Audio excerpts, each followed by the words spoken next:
ओम सर्वमंगलमांगल्यं वरेण्यं वरदं शुभं नारायणं नमस्कृत्य सर्वकर्माणि कारयेत्।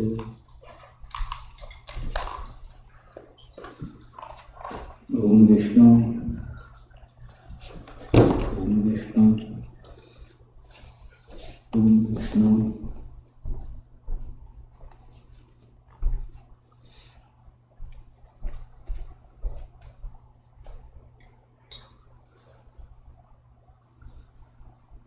ओम तद्विष्णुः परमं पदं सदा पश्यन्ति सूरयः दिवेव चक्षुराततं ओम पवित्रः पवित्रो वा सर्वावस्थां गतोऽपि वा यस्मरेत् पुण्डरीकाक्षं स बाह्याभ्यन्तरः शुचिः।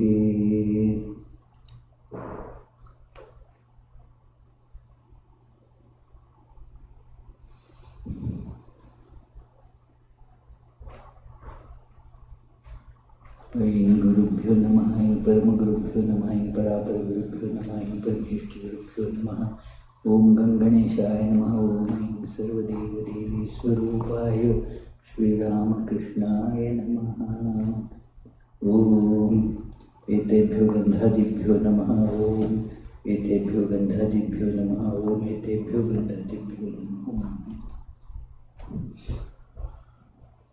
ओम पुष्पे पुष्पे महापुष्पे सुपुष्पे पुष्पसंभवे पुष्पजयावक्लीने च ओम फट् स्वाहा। ओम ऐं सर्वदेवदेवी स्वरूपाय श्रीरामकृष्णाय नमः।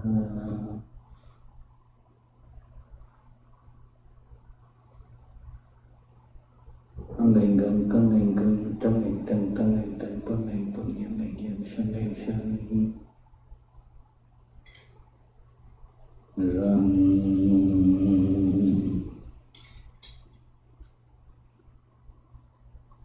ओम दुर्गे दुर्गे रक्षिणी स्वाहा। ओम फट् स्वाहा।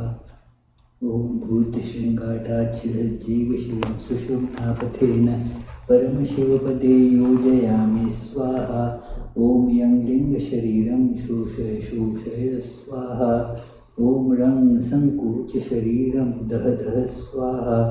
ओम परमशिवं सुषुम्नापथेन मूलशृङ्गाटमुल्लसोल्लस ज्वल ज्वल प्रज्वल प्रज्वल सोऽहं हं सः स्वाहा।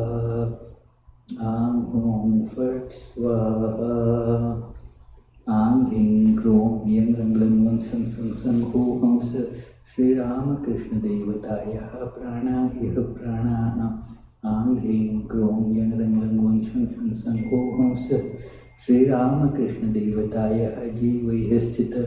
आं ह्रीं क्रों यं रं लं वं शं शं सं हो हंसः श्रीरामकृष्णदेवतायाः सर्वेन्द्रियाणि। आं ह्रीं क्रों यं रं लं वं शं शं सं हो हंसः श्रीरामकृष्णदेवतायाः वाङ् मनश्चक्षुत्वक्श्रोत्र घ्राणप्राणा इहागत्य सुखं चिरं तिष्ठन्तु स्वाहा। ओम एते गन्धपुष्पे सर्वेभ्यो देवेभ्यो नमः। ओम एते गन्धपुष्पे सर्वाभ्यो देवेभ्यो नमः।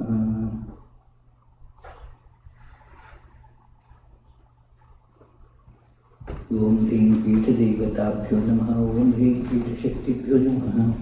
ओम ऐं सर्वदेवदेवी स्वरूपाय श्रीरामकृष्णाय नमः। इत्यस्य मंत्रस्य ब्रह्म ऋषि गायत्री छन्दः सर्वदेवदेवी स्वरूपः श्रीरामकृष्णो देवता ऋष्यादिन्यासे विनियोगः। ओम ब्रह्मणे ऋषये नमः। ओम गायत्री छन्दसे नमः। ओम ऐं सर्वदेवदेवी स्वरूपाय श्रीरामकृष्णाय नमः। ऐं अंगुष्ठाभ्यां नमः। रामतर्जनीभ्यां स्वाहा। मध्यमाभ्यां वषट् कृन्ननायिकाभ्यां हुंष्णं कनिष्ठाभ्यां वषट्। ऐं रामकृष्णकरतलपृष्ठाभ्यां हस्ताय पट। ऐं हृदयाय नमः। रामशीर्षे स्वामी शिखायै वषट् कृङ्कवचाय नम नेत्राभ्यां वषट्। ऐं रामकृष्णकरतलपृष्ठाभ्यां हस्ताय पट। ओम ऐं सर्वदेवदेवी स्वरूपाय श्रीरामकृष्णाय नमः। ओम हृदयकमलमध्ये राजितं निर्विकल्पं सदसदखिलभेदातीतमेकस्वरूपं प्रकृतिविकृतिशून्यं नित्यमानन्दमूर्तिं विमलपरमहंसं रामकृष्णं भजामः। निरुपममतिसूक्ष्मं निष्प्रपञ्चं निरीहं गगनसदृशमीशं सर्वभूताधिवासं त्रिगुणरहितसच्चिद्ब्रह्मरूपं वरेण्यं विमलपरमहंसं रामकृष्णं भजामः। वितरितुमवतीर्णं ज्ञानभक्तिप्रशान्तिप्रणयगलितचित्तं जीवदुःखासहिष्णुं धृतसहजसमाधिं चिन्मयं कोमलाङ्गं विमलपरमहंसं रामकृष्णं भजामः। ॐ यत्पद्मासनं दद्यात् सहस्रारच्युतामृतैः पाद्यं चरणयोर्दद्यात् मनस्त्वर्घ्यं निवेदयेत् तेनामृतेनाचमनीयं स्नानीयं तेन च स्मृतम् आकाशतत्त्वं वस्त्रं स्यात् गन्धस्यात् गन्धतत्त्वकं चित्तं प्रकल्पयेत् पुष्पं धूपं प्राणान् प्रकल्पयेत् तेजस्तत्त्वं च दीपार्थं नैवेद्यं स्यात् सुधां बुधिः अनाहतध्वनिर्घण्टा वायुतत्त्वं च चामरं सहस्रारं भवेच्छत्रं शब्दतत्त्वं च गीतकं नृत्यमिन्द्रियकर्माणि चाञ्चल्यं मनसस्तथा सुमेखलां पद्ममालां पुष्पं नानाविधं तथा अमायाद्यै भावपुष्पैः अर्चयेद्भावगोचरम् अमायम् अनहङ्कारम् अरागम् अमदं तथा अमोहकमदम्भं च अद्वेषाक्षोभकं तथा अमात्सर्यम् अलोभं च दशपुष्पं विदुर्बुधा अहिंसा परमं पुष्पं पुष्पमिन्द्रियनिग्रहः दया पुष्पं क्षमा पुष्पं ज्ञानपुष्पं च पञ्चमम् इति पञ्चदशैर्भावपुष्पैः सम्पूजयेत् शिवम्।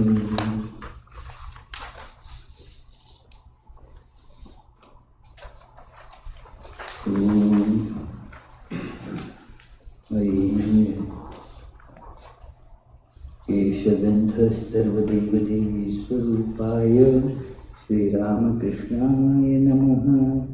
ॐ ऐं सचन्दनपुष्पं सर्वदेवदेवी स्वरूपाय श्रीरामकृष्णाय नमः। ॐ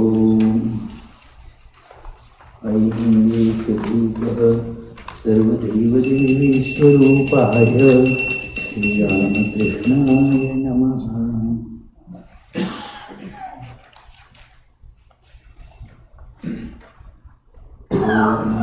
ईशदीपः सर्वदेवदेवी स्वरूपाय श्रीरामकृष्णाय नमः।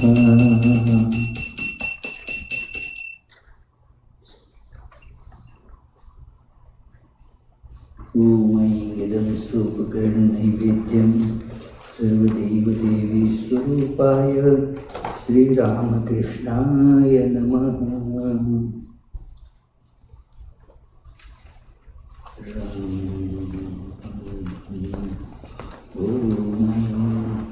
इदं सोपकरणनैवेद्यं सर्वदेवदेवी स्वरूपाय श्रीरामकृष्णाय निवेदयामि।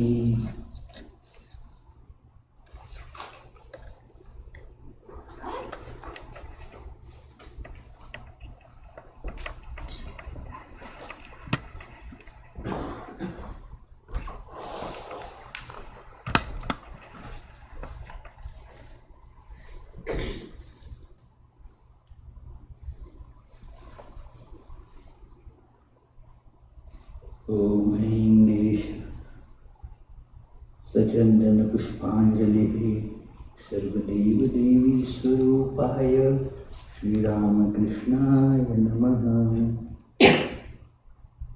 ॐ स्थापकाय च धर्मस्य सर्वधर्मस्वरूपिणे अवतारवरिष्ठाय रामकृष्णाय ते नमः। यथाग्नेर्दाहिका शक्ति रामकृष्ण स्थिता हिया सर्वविद्यास्वरूपां तां शारदां प्रणमाम्यहम् परतत्त्वे सदा लीनो रामकृष्णसमाज्ञया यो धर्मस्थापनरतो वीरेशं तं नमाम्यहम्।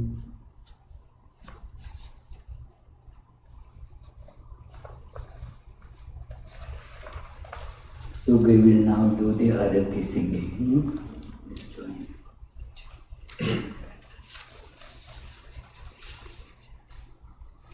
Rajandeepamalaye namaha.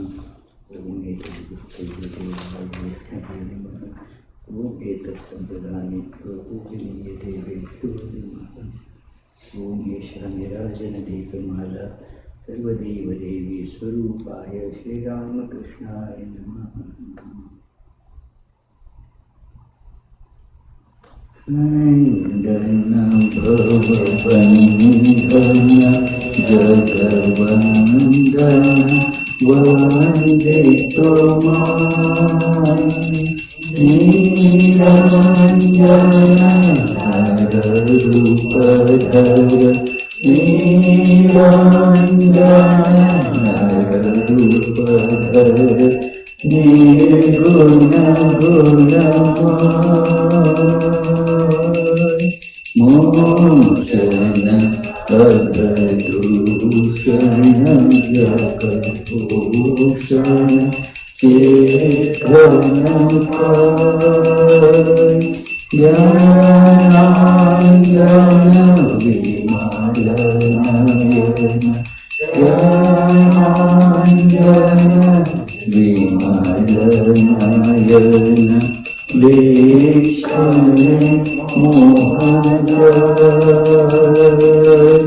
Bhaswara Bhavasadara Shirumada Prema Pathara Bhaktarjana Yugalasarana Bhaktarjana Yugalasarana Tarana Bhava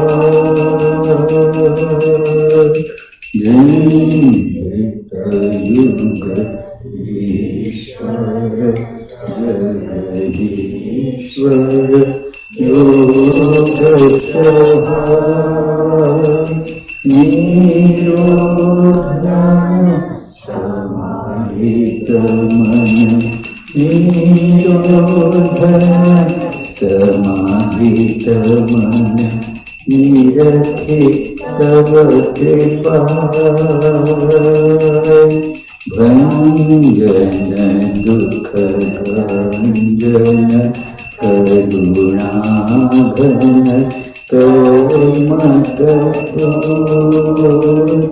Pranarpana Jagatatarana Pranarpana Jagatatarana Krintana Kalito Vanjana Kamakanchana Atinindita Indira Jagishwara Naravara Jagishwara Naravara Dehopadekhanurag Nirbhaya Gata Samshaya Vedhanishaya Manasavan Nishkarana Bhaktasharana Nishkarana Bhaktasharana Yajijati Kulaman Sampada Tava Shri Padava पुष्पद वारियताय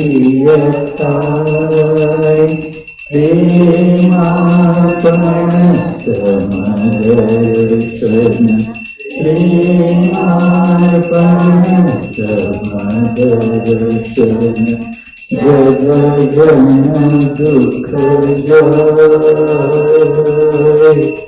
संपद कव श्रीपद भव पुष्पद वारियताय प्रेमार्पण समदर्शन प्रेमार्पण समदर्शन जग जन दुख जाय नमो नमो प्रभुवाक्यमनादिक नमो नमो प्रभुवाक्यमनादिक मनोवचनैकाधार प्रभु मनोवचनैकाधार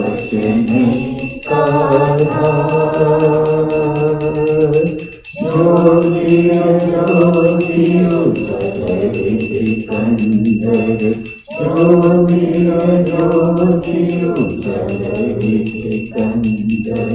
तुमितं वन्दनहार प्रभु तुमितं वन्दनहार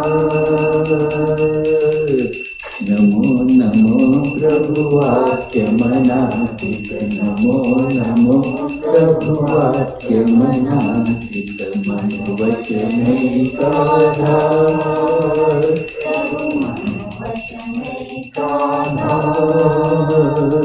ज्योतिरुदयिकन्दर ज्योतिरुदयिकन्दर तुमितं वन्दनहार प्रभु तुमितं वन्दनहार रंग रंग भंग बाजे अंग संग मृदंग रंग रंग भंग बाजे अंग संग मृदंग गाइए संग भक्त कविंद आरती कुमार गाइए छंद भक्त कविंद आरती कुमार जय जय आरती कुमार हर हर आरती कुमार शिव शिव आरती कुमार भववन्दन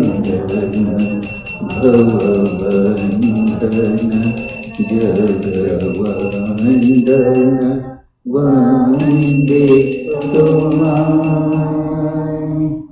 जय श्री गुरु महाराज जी जय।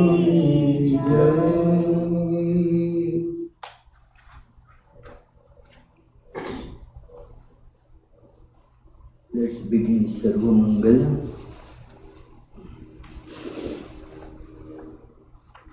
Om Sarvamangalam Mangalam Shive Sarvasarike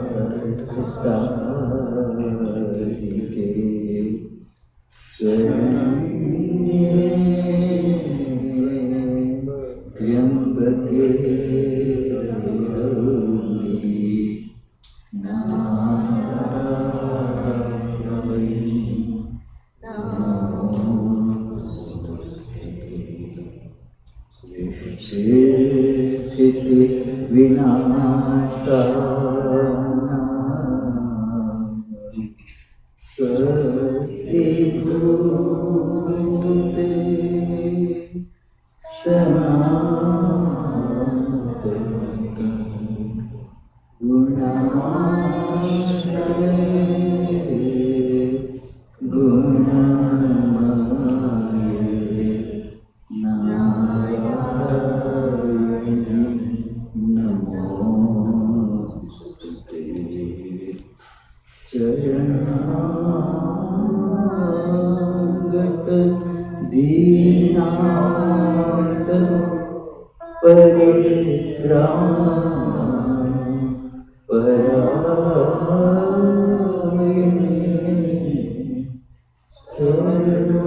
सर्वशान्ति हरे देवी नारायणी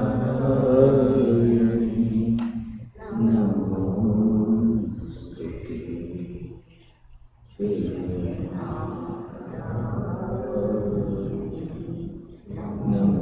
नमोस्तुते जय नारायणी नमोस्तुते जय नारायणी नमोस्तुते जय नारायणी नमोस्तुते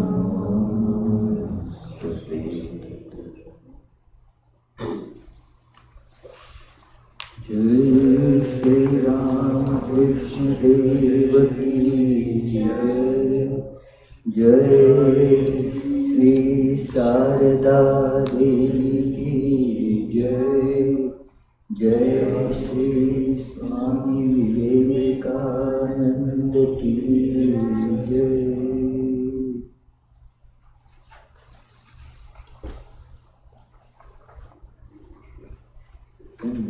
पुष्पांजलि सांगाय सावर्णाय सशक्तिकाय सपार्षदाय सर्वदेवी स्वरूपाय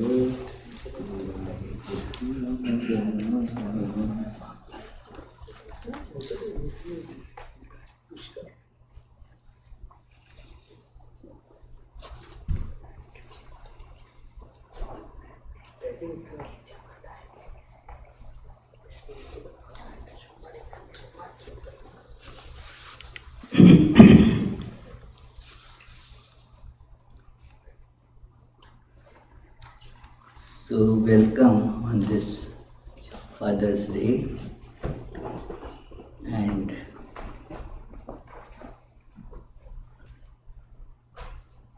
we have a very nice topic to speak on or think about this morning, and that is about the worshipping the God that is, because many questions center around, is there the God? What is to be worshipped? Is there God? Who knows that there is God? Has anybody seen it? Does anybody know about it? Where is the God? And if there is no God, what to worship? And why to worship? So, this is an important thing that no religion and certainly not Vedanta tell you to do something that is completely impractical or unreal. It rather tells you to do that is intensely practical and very, very real. So, let us see in the light of Bhagavad Gita how we can understand this. And let us begin with our usual prayer. Om Parthaya Pratibodhitam Bhagavata Narayanena Swayam Vyasena Grathitam Puranamunina Madhye Mahabharatam Advaitaamritavarshiniim Bhagavatim Ashtadashadhyayiniim Ambatvam Anusandadhami Bhagavad Gita bhavadveshini.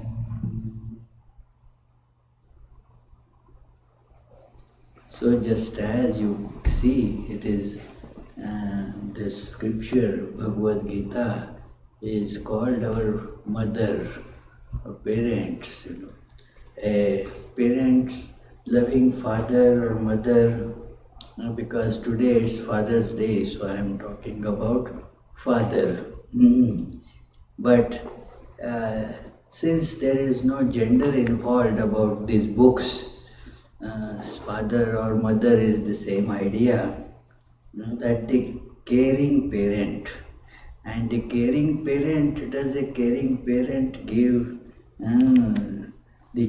their offspring something that is useless, that which hurts, and that is not possible. And so therefore, Bhagavad Gita as our parent gives us only that which is real, which is substantial, and which takes us to our ultimate goal of life, that is liberation.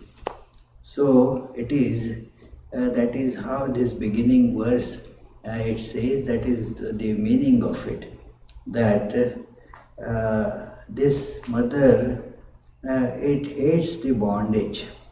And this mother doesn't like the children to be bound and wants to free them. This bondage is this samsara. The Sanskrit word for that is samsara. Means it keeps on. It has no end in the normal sense. It is like a circle. Yeah, if on a circular road, it is told that a friend didn't want to meet somebody. I was a friend, but then, now how to say no, don't, I can't meet you. He said, okay, we will meet at that, where that circular road ends. Yeah, where it ends, just stop there where it ends. I will come and see you there. Now, it goes on and on. That fellow kept on making circles round and round. There is no end. And so this fellow escaped meeting this guy. So because the condition was to come to that end of that circular road. So this bondage of samsara, this circular path, this entanglement never ever comes to an end on its own. It keeps on going about. Is there no way? Yes, there is a way. There is a way, but that way, many think that it is not really way at all. But it is actually the only way. And that is to see the truth. Why our running about in this world keeps us bound? Just imagine that we all see horizon, that it is right there. Sometimes in my childhood I used to feel that let me get there, get at the horizon. Now you can never get it, because such a thing is only an appearance. It has no actual existence at all. It is what is called a visual deception, illusion. So it appears, but it actually is not there. Now, in addition that it is a horizon, think that it is extremely attractive. Now what will happen? That will make that person go round and round the earth, because the horizon will keep on further receding, and it is very attractive, very charming. You cannot leave it. As you get some time, you get a feeling that just a little more, I think it is just 2 miles more, and I will be there at the horizon. And that means another half an hour or so, and I will be at the horizon. we keep on thinking like this whole of our life. Bondage, we are bound to do that because we see that it is there and it is very alluring, attracting, very attractive. So whatever attracts, we naturally move there. Even if we want to stop, very difficult to stop. Just a couple of days back, one gentleman was telling about one of their acquaintances, an Indian lady, very nice, but and has as such a good family, but her husband is given to drinking and cannot come out of it. It is a lot of things have been tried and tried, but the fellow again reverts back there because now it is in the clutches of that substance. Has no freedom to get away from it. Not that he doesn't understand, but for a time he says, yes, yes, I will give it up. And actually really means it, but then that attraction is there. It shuts all your intelligence and you get pulled into it. You are helpless. And we feel that this world is something like that. So many people say that I am caught in it. What to do? I am caught in it. This responsibility of this, taking care of that, and doing this, and my job is so demanding. So you are kind of caught in every way. So, and some people would say that, okay, hold on to God and then you will get liberated.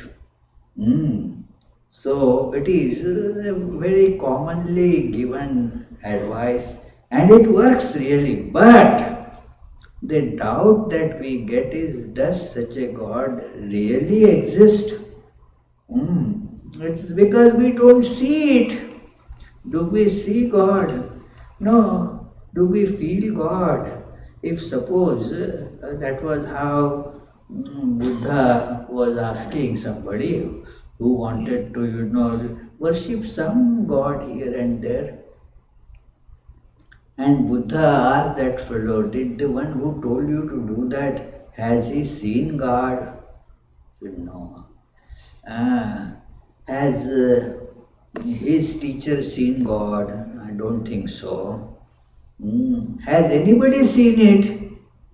No, nobody seems to have seen that. And you still want to worship that. Suppose I tell you that you have this stomach indigestion issue, so take this medicine.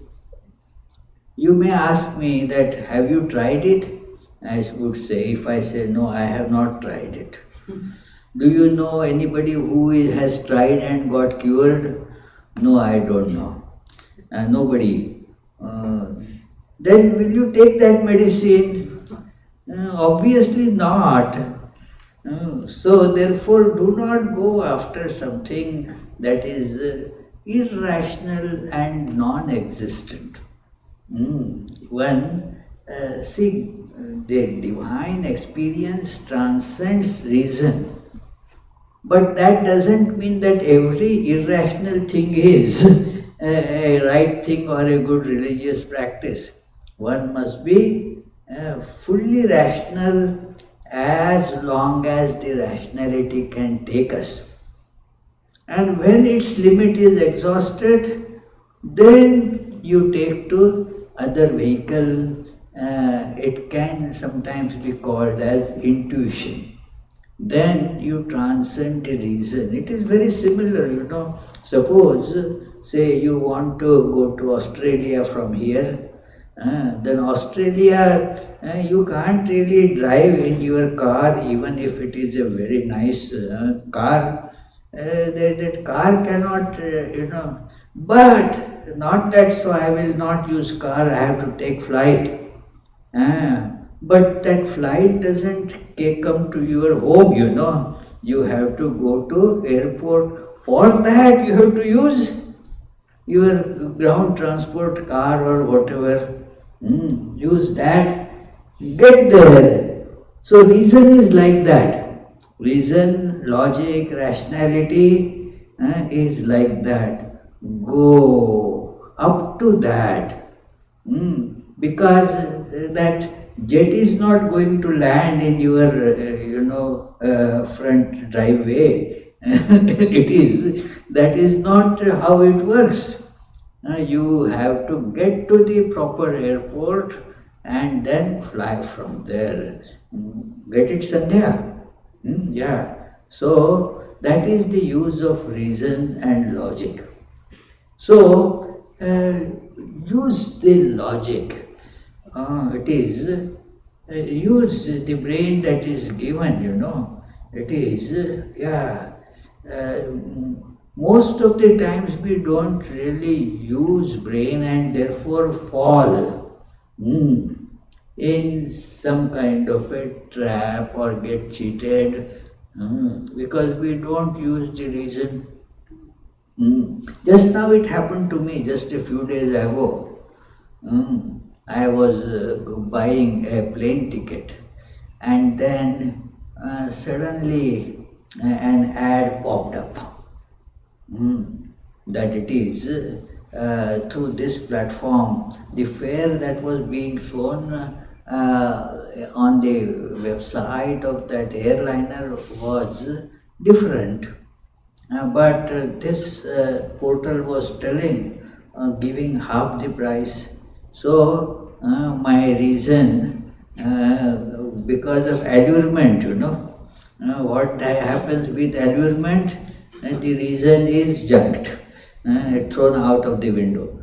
So I went and kind of bought the ticket, and that was very good. They were giving all that, and I got the ticket, okay. But then that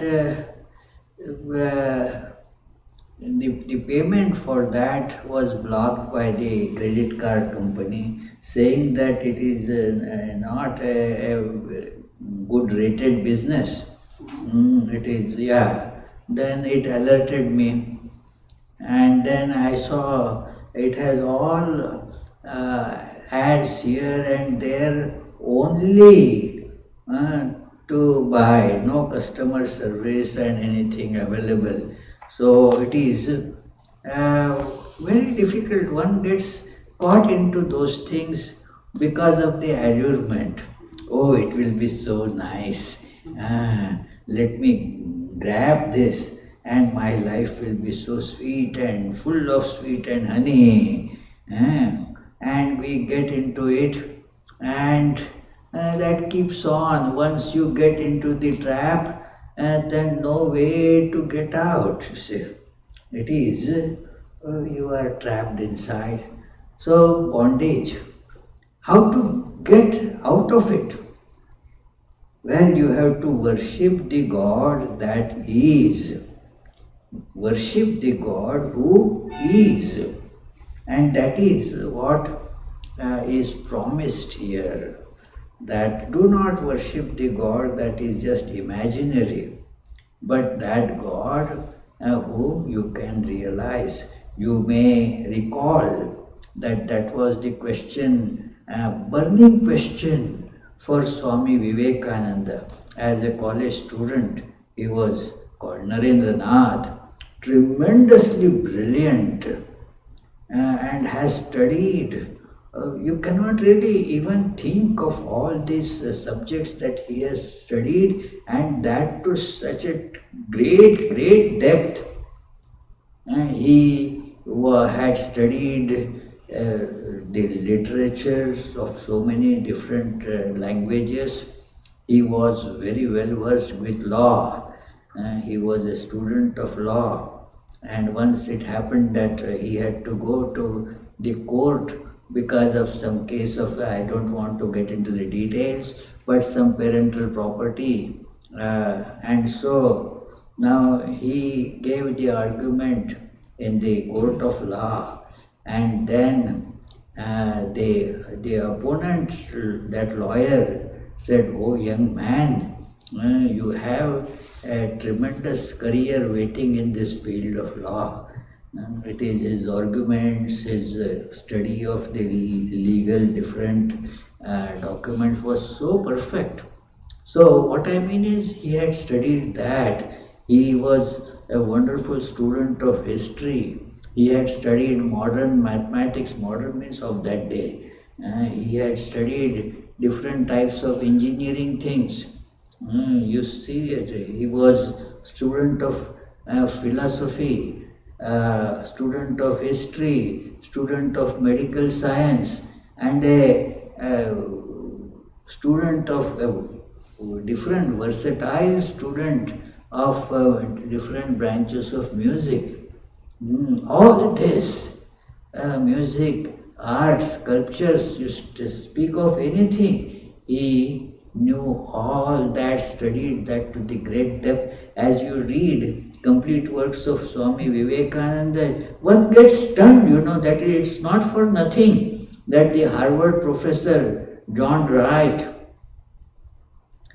he gave a letter of introduction to Vivekananda to participate in the Parliament of Religions. And what that professor writes, you can't imagine any person can write like that. He says that here is a man who is far more learned than all we Harvard professors put together. And it was not an exaggeration. It was for real. So this Vivekananda was, during his college days, was looking for the ultimate reality, the God. We read about God.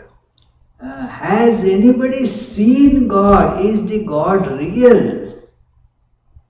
And he went about asking this question, has anybody seen God? And then Sri Ramakrishna told him when he went there that, yes, I have seen God. As I see you, only more clearly than I see you. Because the perception of the things, we get those perceptions. Like I am seeing, say, Abhijit sitting here, just a few feet from me, but it is a hazy picture because it comes through the mediacy of the senses. There is a screen of our sense organs. Through that I see it. But when we are seeing the truth, the God, that screen is removed, and you see, you perceive God very intensely. So you might be a special person, Sri Ramakrishna. Ordinarily we cannot see that. No, everybody. If you want to see God, and if you do what I tell you, you also will see that. So everybody, each and every single soul has the capability of seeing God, the real God. It is how, this is the very well-known verse from the 18th chapter of Bhagavad Gita. In other chapters also you have this description of the God who pervades everything. Maya tatamidam sarvam jagadavyakta murtina, that by my universal form everything has been pervaded. And that is in everything that is there, that you cannot get away from it. It is like you cannot, the pictures on in a movie, they cannot get away from the screen. The screen is the reality that runs through all those pictures that you see in the movie. If you say no, there is no screen, then you are not looking deeply enough. You get caught only in the superficial show and feel that that is real and the screen behind is unreal. But tell me what is actually there? What is actually there? And it is, suppose you see a fire in the movie and then, oh, you may have a bottle of water and you pour that away to quench the fire.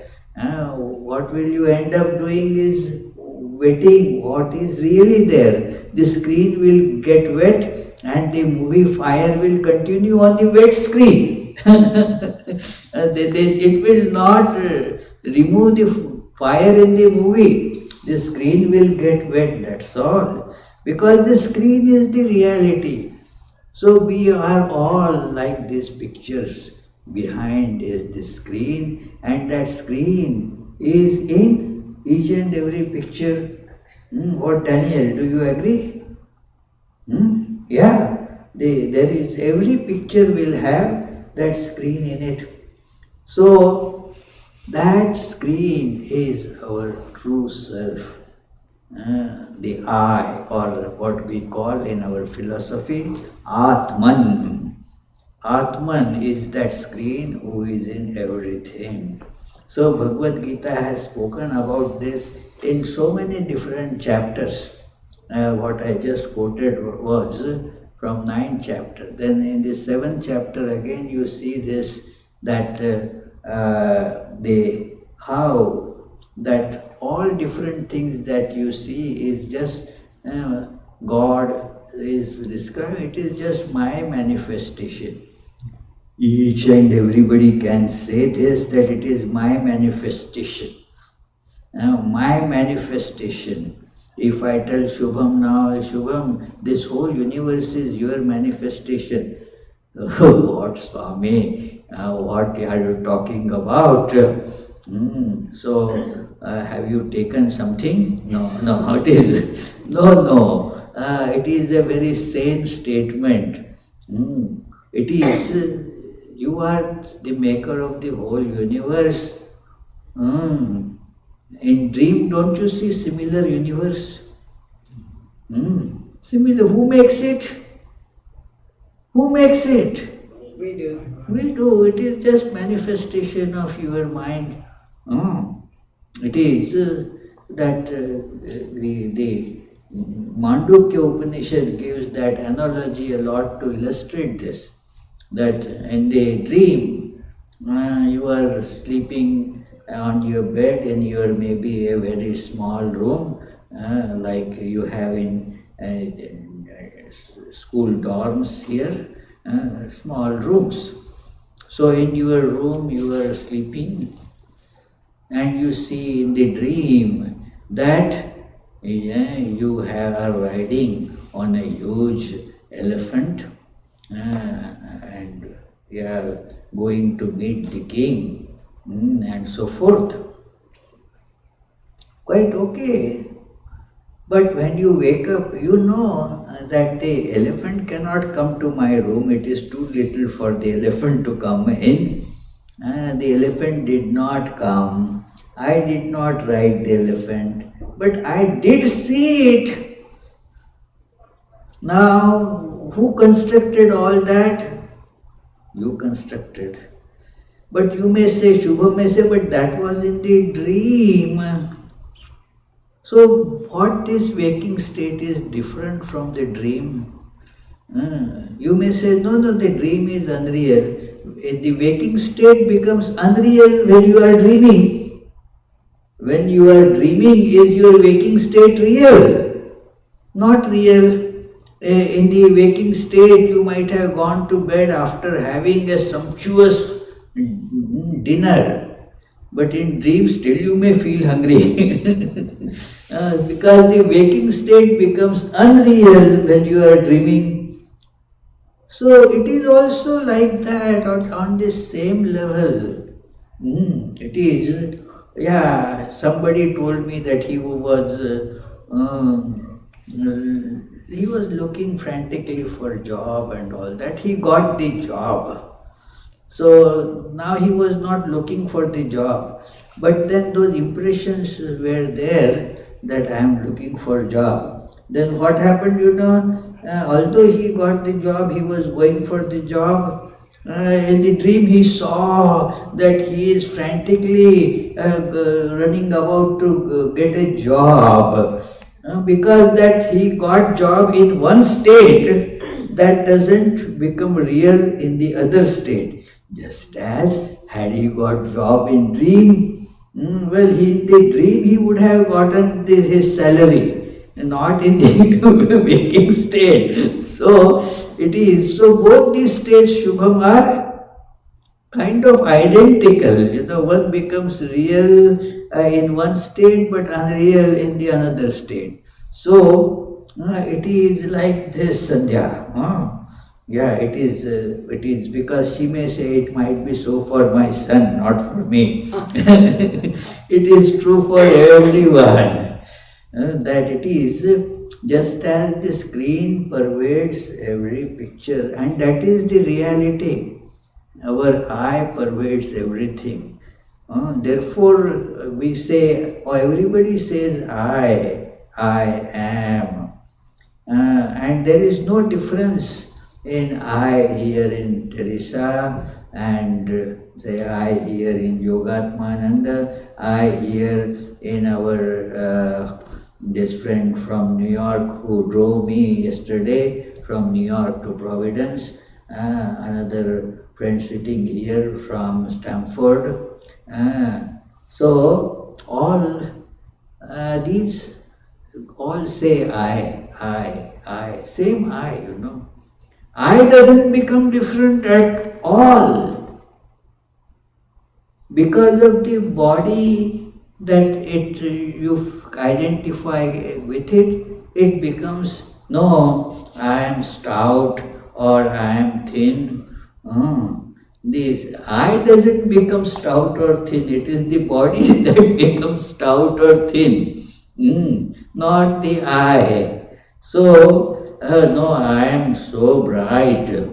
Why compare me with Swami? He is not bright. So, but that is again the property of your mind, it is not connected. The I is neither bright or dull. I is the same in all. And can you hold on to this truth? Same I in all. And can you say, no, I is unreal, I doesn't exist? You cannot say that. I always is, never goes anywhere.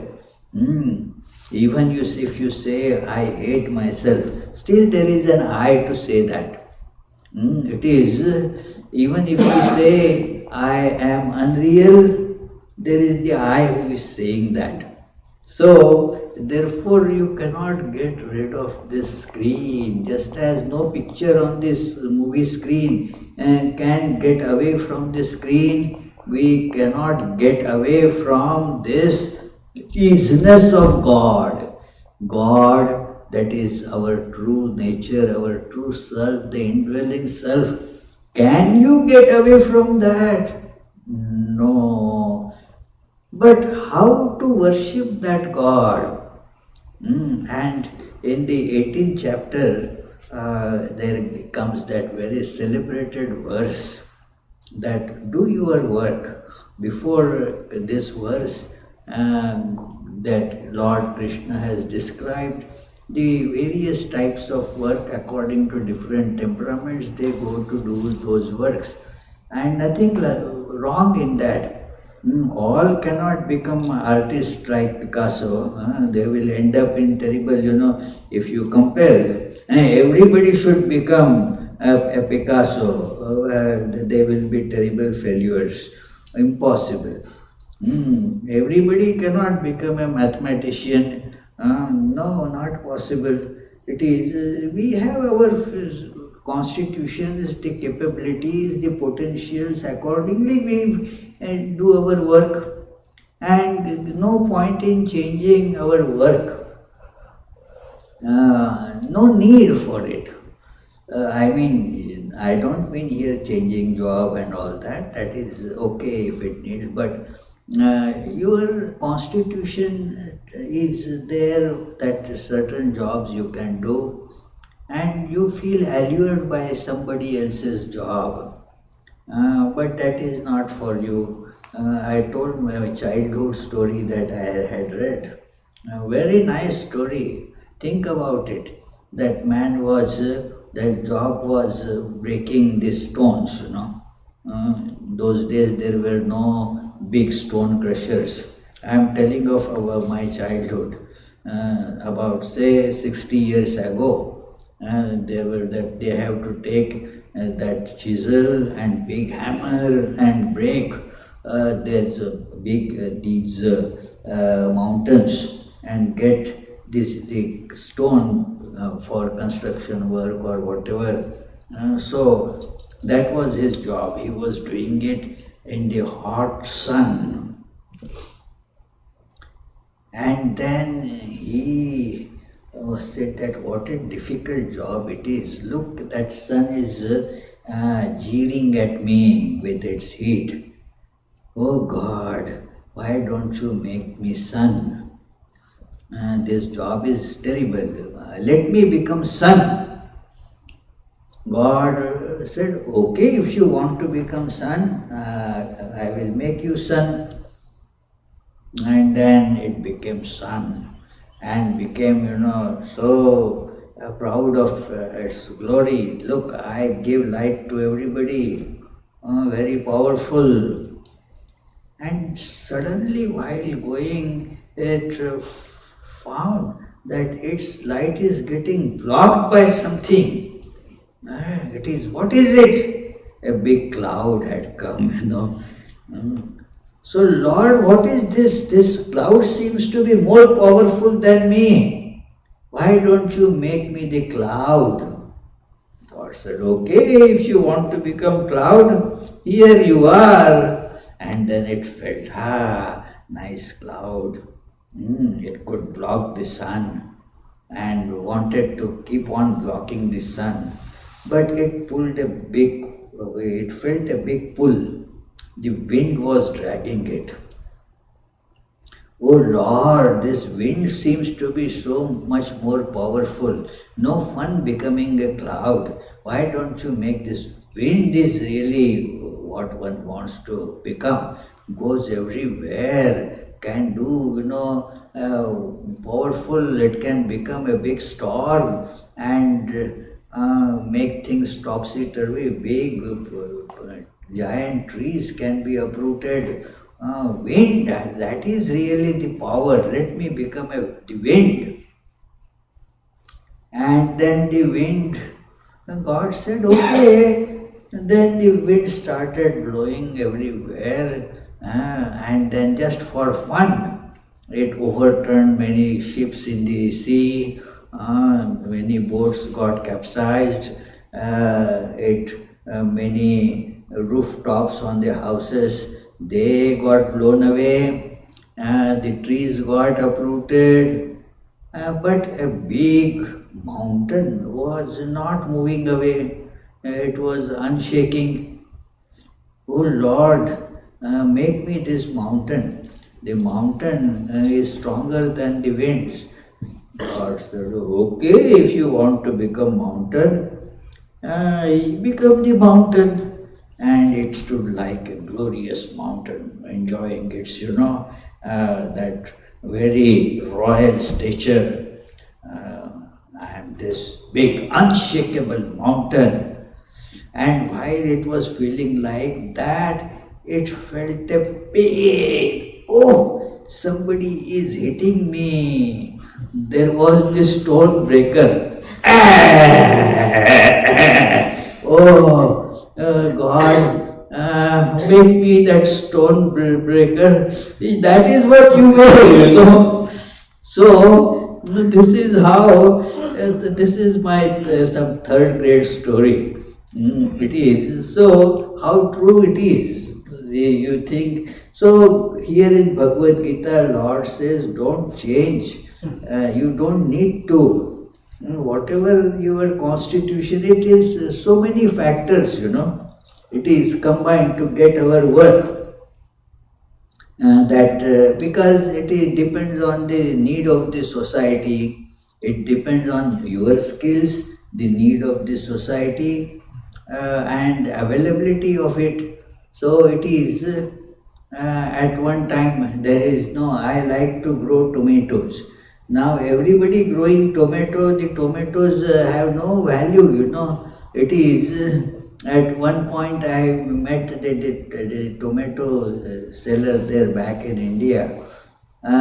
He had a farm with tomatoes, and he had reaped lot of profit last year, so planted more tomatoes. But looking at his example, everybody around had planted tomatoes, and now there was no price for tomatoes. Even the cost of that picking up the tomatoes he couldn't pay for what. So he just had to run that tractor over it and take it all out. All tomatoes got. Because there is no need for tomatoes. Society doesn't want tomatoes anymore. So, if you are skilled in a job that nobody wants right now, then naturally you will not get paid for that. You will have to look for another job. In some years ago, many professors of some, I don't know, that story had appeared in New York Times, I think, that it is.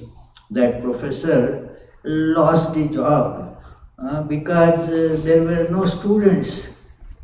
So nobody was opting for that course. So very learned professor, but then there should be students, Otherwise the jobs are on the line. So it is, now it didn't have the students, so lost the job. So he then put on the New York sidewalk that cart selling the hot dogs. And then he soon said that, well, I was not making that much money as a professor. As the seller of the hot dogs, I have made much more money. So it is, the need is also a thing, what. So all that determines the job. But do your job. And by your job, whatever work you are doing, every work has the potential to become worship. Every single work can become and should become. What, Ratanda? Yes. Worship. Every single work must become worship. And with that worship, whom do you worship? Whom do you worship? The God. That is everywhere. That it is Yata pravrittir bhutanam. That is the verse, Yata pravrittir bhutanam yena sarvamidam tatam swakarmana tam abhyarcha. That siddhim vindanti manavaha. That swakarmana, by your own work, worship that God who is the cause of this entire universe. It is that is how the God can be pointed out to us. In Taittiriya Upanishad, this passage comes which is used. Not only in Vedanta, but you will find in other religions also, that is given as the evidence that God, how God is, how this passing show comes up and goes away, where does it come from? Think of that. That is the simple cause-effect relationship, that this is the effect, this appearance of so many forms. Where do they come from? Where from it comes? A simple, straightforward question, that it must have a source. Now call that source as God. Our so-called scientists, it is funny how illogical the scientists can become. They say it is by chance. All this came about by chance. What new information have they given? Just a word is used, chance. Instead, a common person would say, no, I don't know where from it comes. But being a scientist, I have to use some special word. Oh, this whole universe has come by chance. As if a big discovery. A simple thing is, I don't know, that is the meaning of it came by chance. I don't know the rationale behind it. Okay, then call that chance as God, doesn't matter. That is the source of everything. Everything goes back to that. Now it is pervading in everything. The cause pervades in the effect. That is a very important idea you find.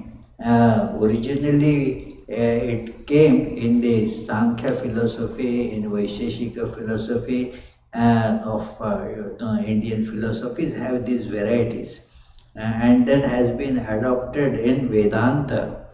That yes, the cause gets into the effect.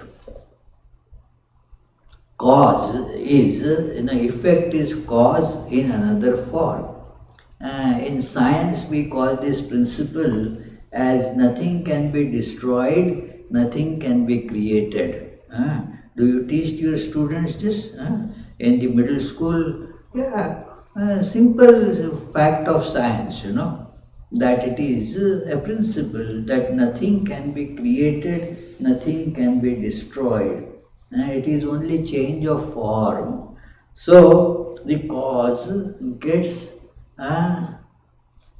manifested as effect. It's like you have the clay, and then from the clay you make pots. What happened to the clay? That is the pots. In India, you can see, I don't know, here nowadays it is all industrialized. In India also it is, but on the while driving, we would see many of these clay pot makers. It is on the roadside you would see they would put their that shops, and nearby in the farm they would have the clay, and then they would make the pots. So one man was going on that and saw a big heap of clay. Then after that, in the evening, as he was returned, there was no that heap of clay. And he asked the man, oh, that owner there, what happened? When I was going, I saw a huge heap of clay there. What happened to it? He showed all those pots which were made. Here it is. All these pots are the effect of that clay. The clay is shaped, and that is what you get as pot. Then that evening, a lot of rains came, and all that pots, before they could get hardened, the rains came, destroyed that.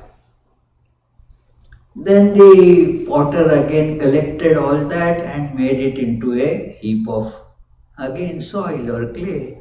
This man walking again that day and said, "Hey, what happened? Huh? Those pots that were." Then he shows the heap. Hey, look at that. The pots are there in that clay. So this is how the clay is in these pots. God is like that in all of us, like clay is in every single pot. And that needs to be, that is the cause from which everything springs and in which everything dissolves. That is the God. Taittiriya Upanishad describes this, that is Tat Brahma, Tat Vijijnasasva, from which all this comes. So it is said here in this verse, referring to that Upanishad verse, that yatha pravrittir bhutanam yena sarvamidam tatam, that from what all this universe springs up and by which everything is pervaded. So, Rashmi, you have to believe that you are pervaded by what? By God. By God. Everybody is pervaded by God. Everything is pervaded by God. This chair is also pervaded by God. All you may say yes. Once this question was asked that, well, what about those devilish people? Do you mean they also are pervaded by God? Eh? Good people I can understand, but what are that, that bad people, how can they be pervaded by God? No, they are also pervaded by God. They good and bad, they are all have to be together. Otherwise, how can you show your goodness? There has to be some contrast. Okay, compared to that fellow, I am good, isn't it? It is. So there is this God in everything. There is a nice joke, story actually, that a teacher was teaching this motivational teachings. One must see good in everything, in everyone. You should find good. So one bright little kid asked that, what good is there in devil? Suppose there is, you think of devil. What is the good in devil?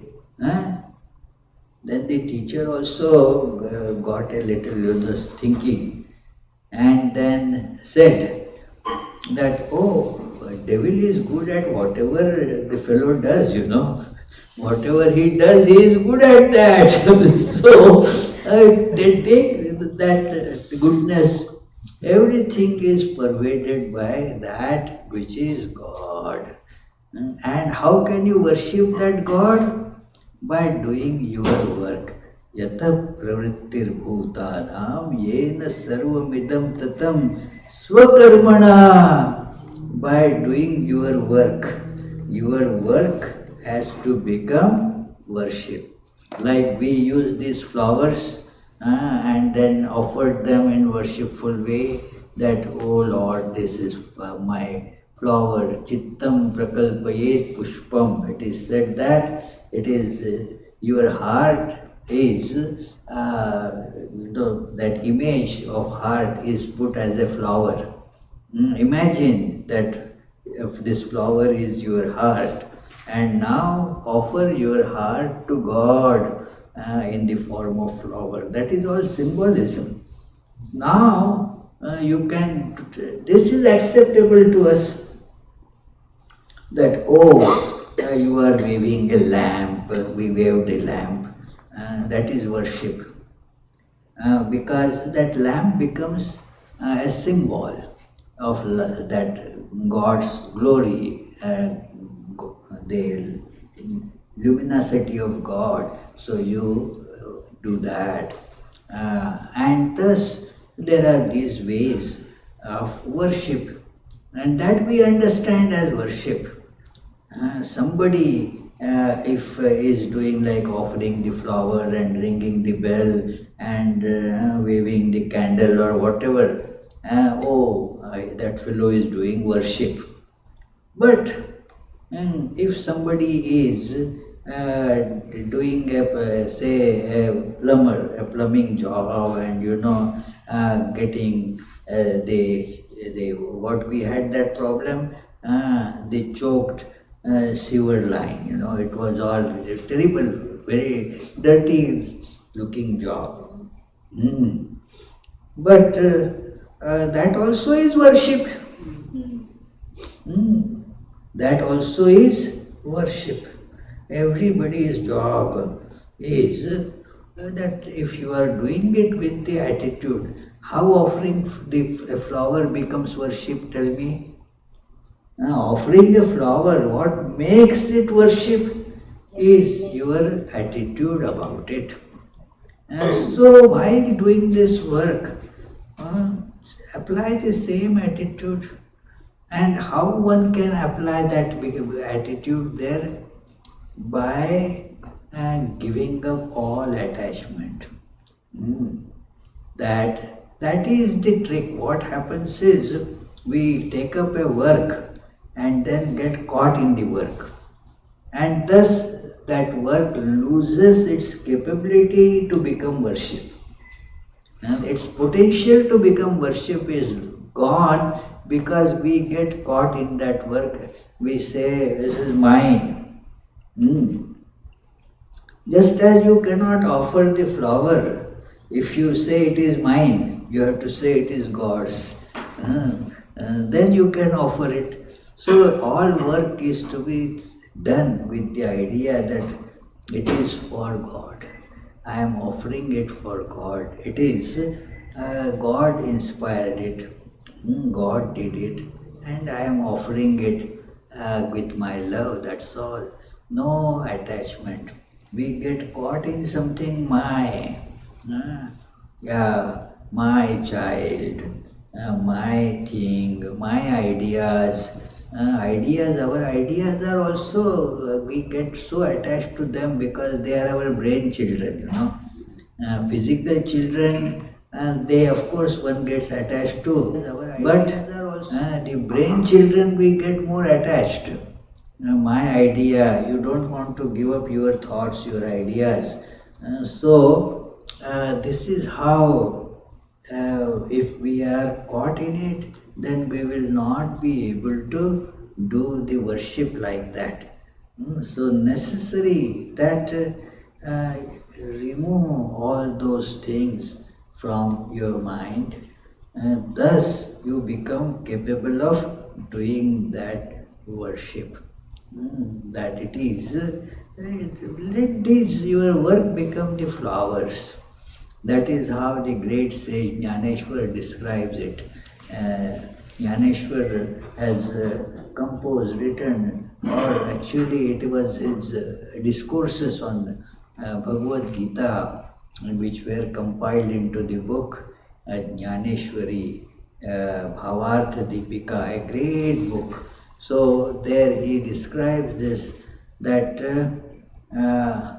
see, Swakarma Kusumanchi Mala, that your work, as it were, you have the garland. Our Chris brought this garland, very nicely made, and then it is. So let our actions become the garland of action flowers.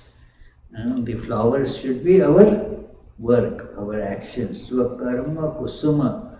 Kusuma means flower, and Swakarma means our own work. Now our own work, let that be a flower offering. Is it difficult? No, agreed?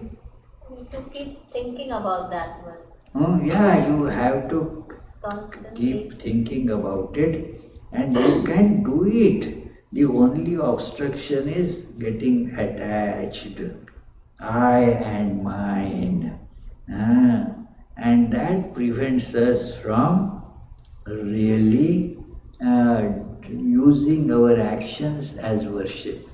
So, if we do, therefore, in these verses, it is advised by Lord that no, what prevents you is you are running after the various results of your work, getting caught in it. So, when you remove those things, then you are free. Simple, isn't it? Hmm. After all, why get attached? Getting attached, Lord Krishna describes there that the work means there will be some problems. Like fire means there would be smoke. So the work will create some problems will be there, and they are with every single work. You cannot have a work that doesn't have a problem. Many keep on changing the jobs. This job has such problem. No, it is every job has problems. It is many things that, oh, I will get divorced from this husband, and then so it becomes then a very different thing. That is why our one minister was telling that there is no perfection here. Perfection cannot be possible. Have anybody of you seen a perfect man? And one man sitting in the back raised hand. Hey, you have seen a perfect man? What? Yes, my wife's ex-husband. My wife's, because she has been, how that other fellow was so good, other was so nice, so that is as if that is perfect. So there is no perfection. Every work, everything here has some imperfection. So that is that accepted thing. Do not think that something else will be perfect. No, God alone is perfect. That is why, same thing in Bhagavad Gita as you read in Bible. That like Jesus mentions this great thought that be you perfect as your Father in heaven is perfect. So that is where you find perfection. So it is with that you will be able to do the worship. Convert that work into worship. If not, there will be no worship with the work, and then work becomes a force by which you get caught, tied up, and thus it becomes a big labor, hard work. And you say, I don't get time for meditation, I don't get time for worship. And so many complain like that, Swami, I want, but my job is so demanding, so much time is spent. Oh, convert that into worship. It is very true. We used to have a wonderful member in Vedanta society, an old man, and would never miss a class, every class, very devoted in a way. But he would ask this question, that about all this God and this, all that baloney you talk about, he would call it sometimes an expression would spontaneously come, then he would apologize later. No, I was not referring to that you are talking baloney, but it appears to be all baloney.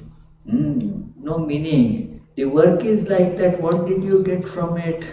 Bondage. More and more bondage. Did we bargain for that like that? No, nobody wants bondage. But if you do not do it right, then you get bondage. So this work has tremendous potential to become the instrument of freedom instead of cause of bondage.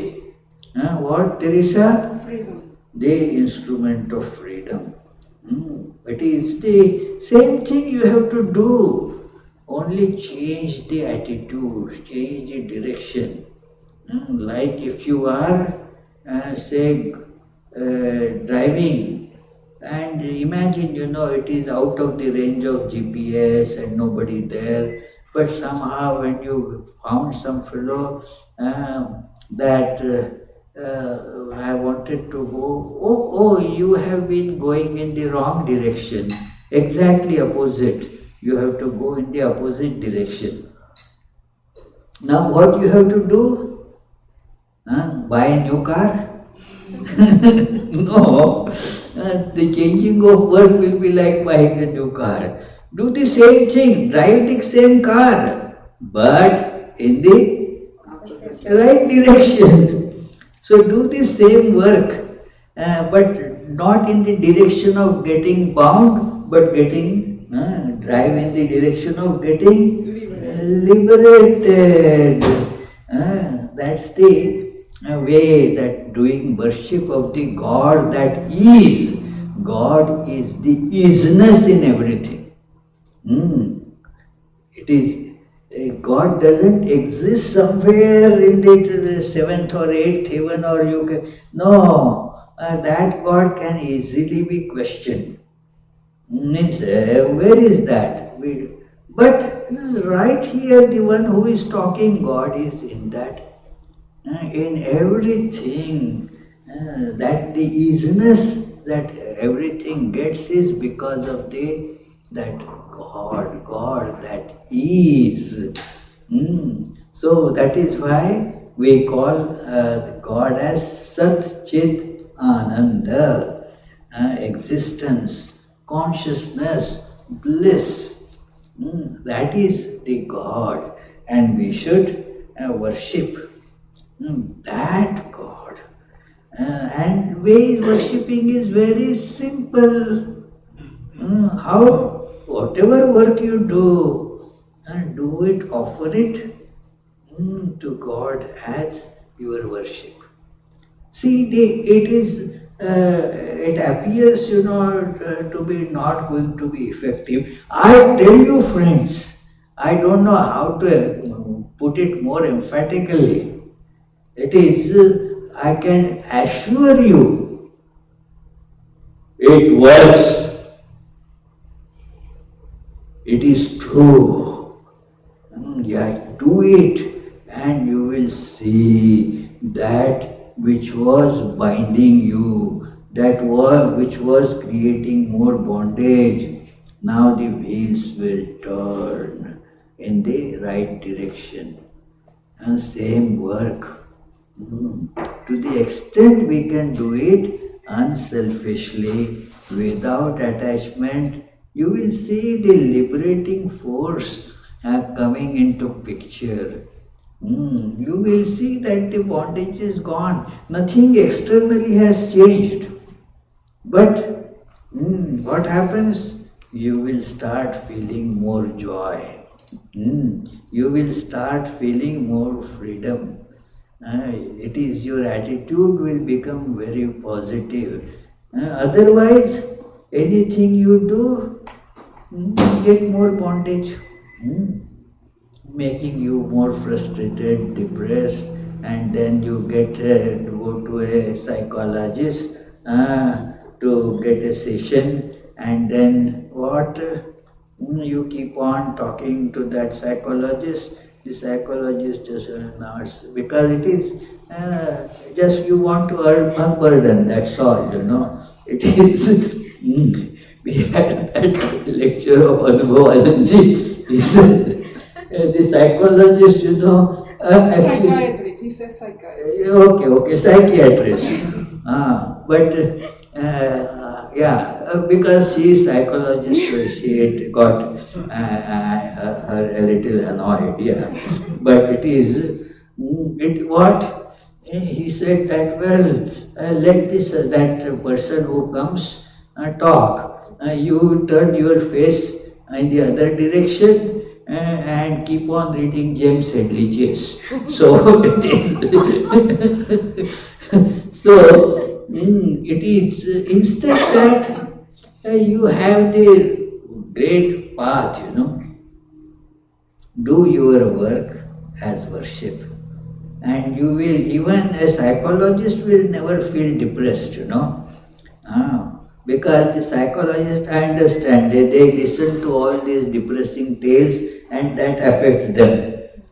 It is. So that psychologist has to go to another psychologist. So it is. Hey. Then what happens? It is like that. So instead, do your work as worship. And you will see the liberating impact. So that is how it will work. So let us salute Lord Krishna, who gives this great message to us. That Bhagavad Gita is a great text. So it doesn't speak of any God who sits somewhere in the heaven and what binocular I should take to look at. No, not such a God, but the God who is right here. Or Ranganathanji says, and not a post-mortem God that if you, after your death, you will get a passport to heaven and then you will meet that God somewhere there. No, nothing like that. Right now, ihaiva. In Bhagavad Gita, that word comes, ihaiva jitas sargo, yesham samye stitam manah. That those whose mind thus gets established by that self being same in all. Now, you see the here and now, that isness of God we have to feel, just as a pot, clay pot, what is it? Clay molded into pot, clay given a shape that gets called pot. So this is a God shaped like Abhijit. And this is, what's your name? I forgot. Subir. Sumir. Subir. Subir. So Subir, it is God shaped as Subir. Because of the shape, you get the name, you see. Because of the shape, you get the name. It is some clay thing gets called as a cup. Another gets the name jar. So it is the name is according to the shape. So one God shaped like this gets the name Subir. What's your name? Kavita. Kavita. Another such shape, God shaped, gets called Kavita. Another gets called Rashmi and so forth. So do you get it? Each of us is actually God. That is the reality. God who is in the form of everything. So let us learn to worship that God. Let us feel all around there is nothing but God.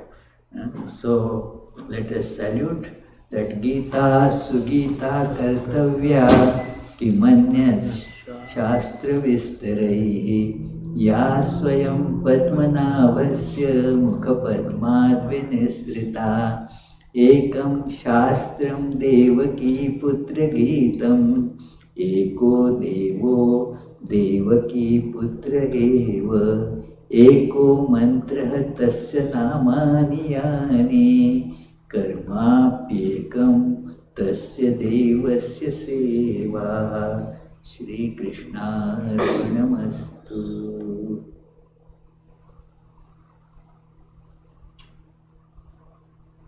Any questions?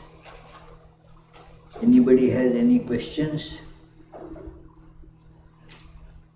Is there any question Yeah, here? there There is a are. question here, okay. Absolute. Absolute has a relative question, okay. Is this YouTube name is absolute? Yeah. This is how to live constantly in bliss absolute, which I am.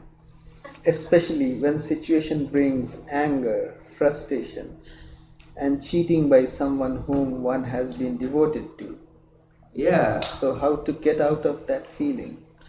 it is by seeing that that also is God. Don't get angered. Getting angry and upset with somebody is like this, you know. If somebody gives you one slap, you give another slap to yourself. It hurts you, your anger hurts nobody else, it hurts yourself.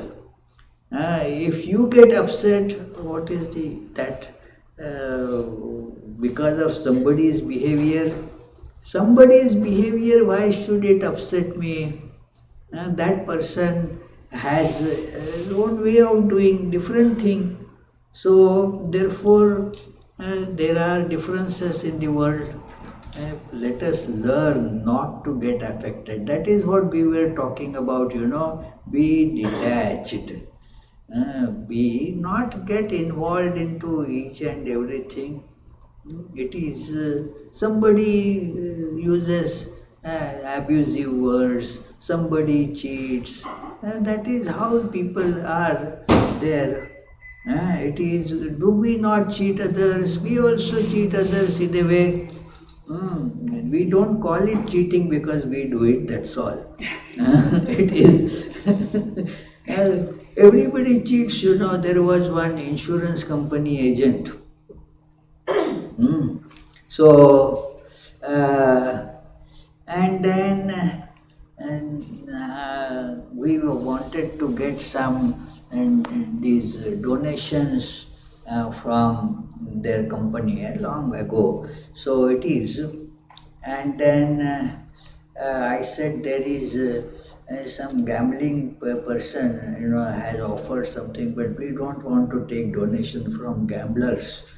He said, insurance company is also a big gambler. What do you mean? It is. So everybody is, you know, in the world one way or the other is like that. So just smile at it. It is, you feel that you are cheated by a person whom you trusted. Well, while keeping the trust, keep trust only on God.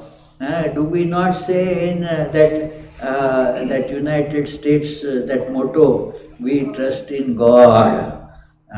We trust in God. My predecessor Swami used to say, add a sentence to that.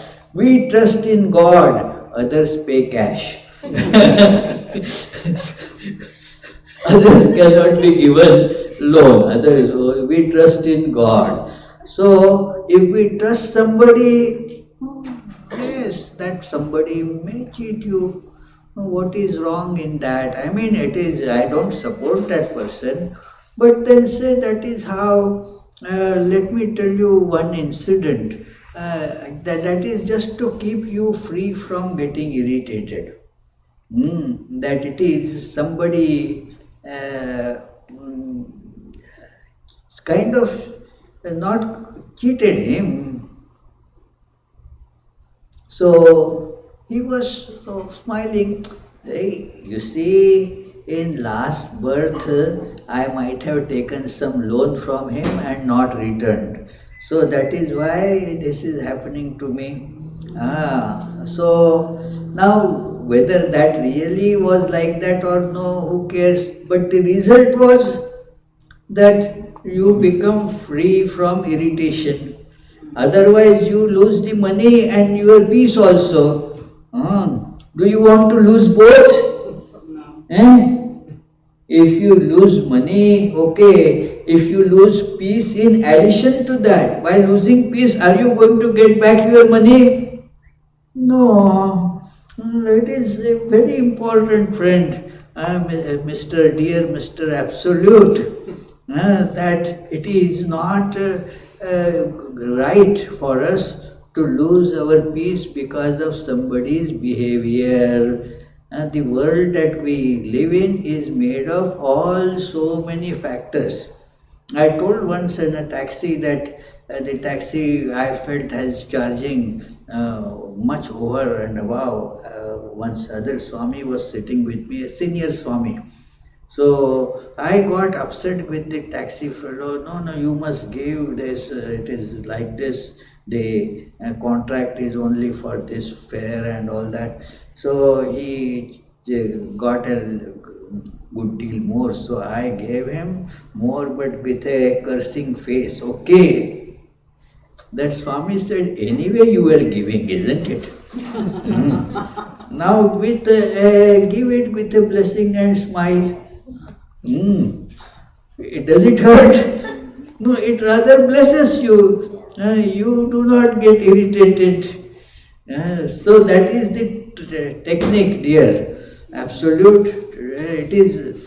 One has to practice it because we have gotten into the terrible habit. As I was telling about the habit of drinking booze. So instead, we have become habituated to getting irritated at somebody's behavior. So let us get de-addicted of this habit of getting irritated. Got it, Teresa? Yeah. So it is. Don't get irritated. Let them laugh. Right. It is. So that is how one can get over, this problem. Okay, here's one more question. Oh. What is Advaitic meaning of Purnamad Purnamidam mantra? How it should be practiced in everyday life to live in permanent bliss, absolute. Yeah, permanently. Practice it in every day that everything is divine and therefore perfect. From that perfection, this universe comes and it is also perfect in its purpose. It fulfills the purpose. It is perfect. It gives you the scope to exercise your abilities and enhance them. So that God is perfect, and this universe springing from that divine is also therefore perfect. And if this is taken from that, nothing is really taken. That if the movie is taken out from the screen, what remains? What was there always? So nothing is lost. So even if you Purnamadaya, take away this total, this full from that full, this perfect from that perfect, this is a strange arithmetic, isn't it? That suppose you take out 10 from 10, what? How much will remain? 10. That is the meaning. Here, Yeah. But in your regular arithmetic, Zero. zero. But no, this is a strange arithmetic. This is like the relativity, this thing, and that is how this is strange. And nobody want to believe Einstein, because it was completely against the accepted Newtonian mechanical laws of mechanics. In those, according to Newton's laws, if say myself and this somebody, say Teresa walking together or Vivek walking together, we are walking together, say at 3 miles an hour.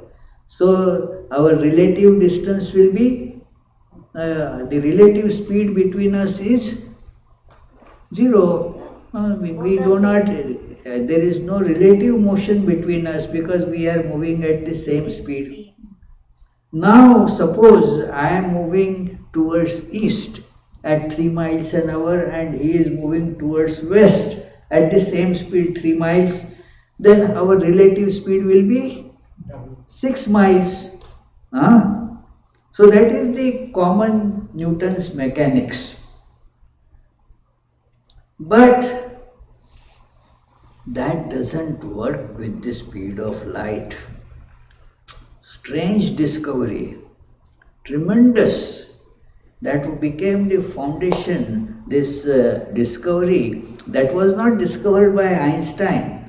There was one Michelson and Morley. They performed that wonderful experiment, and they saw that you measure the velocity of light and that velocity of light in this direction or that direction of the motion of the earth, it remains the same. So this is how this arithmetic is. Take out 10 from 10, 10 will remain, because what you are taking out is only appearance. Appearance doesn't add anything to the thing, What will be, suppose you are, say, this chair is kept in the sun, there is no sun outside, but had it been, then the chair will cast a shadow. What is the weight of the chair? You may say 10 pounds. Now what will be the weight of the chair plus its shadow? 20 pounds? 10 pounds. 10 pounds, because the shadow is just an appearance. Oh, let me take out this shadow. Its weight remains the same. So, that is how, when you know this, you are in absolute permanent bliss. So, try to know and experience this. Don't get irritated by anybody's behavior or anybody's think how much your behavior might be causing irritation to others. So it is, yeah. Our Tyagananji gave this nice example, that somebody feels, I am getting bored, I am alone, I am feeling so bored. So he says, look, your company is so boring to yourself. So how much boring it will be to others? So you are alone and so you are feeling bored. What does it mean? Your company is not a very joyous company, very boring company. So it is so boring to you, how much more boring it will be to others. So it is like that. Be in bliss. Any other question? Okay. Okay then, now the online listeners, they won't get the lunch. Means here. So those who are in person present, come on, let's go and have lunch. Thank you very much. And then in July there is no monthly that kind of meeting, but we have a whole day retreat. From 10 to 4, you are not here at that time, I got that you are traveling. So it is on July 23rd, Sunday, July 23rd, and there is planned a whole day retreat. August there is no program here, so therefore we combine July and August to have a day-long retreat. Is it going to be online? No? Probably, maybe, yes. But yeah. Okay, some part of it at least. Okay, let's see. Yeah. Thank you.